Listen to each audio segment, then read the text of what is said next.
Milton Hershey was born September 13th, 1857. He was a confectioner, philanthropist, and founder of the Hershey Chocolate Company. His ancestors were Swiss and German. They settled in Pennsylvania in the early 1700s. It was working on the family farm that Milton Hershey realized the benefits of working hard and persevering. Henry Hershey, his dad, rarely stayed anywhere very long. He was prone to leaving his wife and child for long periods.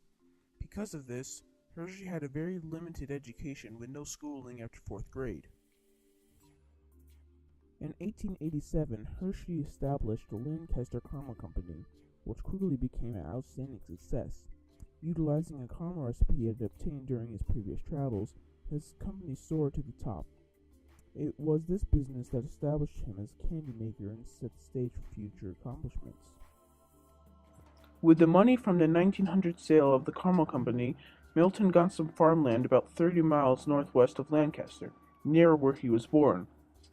There he could get the large supplies of fresh milk needed to perfect and produce milk chocolate.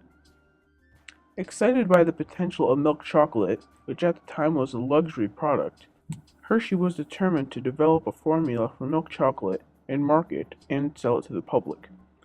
Through trial and error, he created his own recipe for milk chocolate. The first Hershey bar was made in 1900.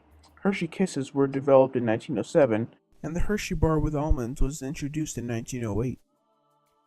In 1912, the Hersheys were going to travel on the Titanic. However, they canceled their reservations because of last-minute business matters Hershey was needed for. Instead, they booked passage to New York City on the German liner America. The Hershey Museum displays a copy of the check Hershey wrote to the White Star Line as a deposit for the first-class stateroom on the Titanic. Hershey Chocolate supplied the U.S. Armed Forces with chocolate bars during World War II. These bars were called Rotation D bars and Tropical Chocolate bars. The Rotation D bar had very specific requirements from the Army. It had to weigh 1 or 2 ounces, it had to resist melting at higher temperatures than 90 degrees, and it had to have an unpleasant enough flavor to prevent troops from developing cravings for them. Milton Snavely Hershey died at the age of 88 on October 13, 1945, in the Hershey Hospital. The Hershey Company continued to be a success throughout the 20th and 21st century. Today, the Hershey Company is still one of the most popular chocolate-making companies in the world.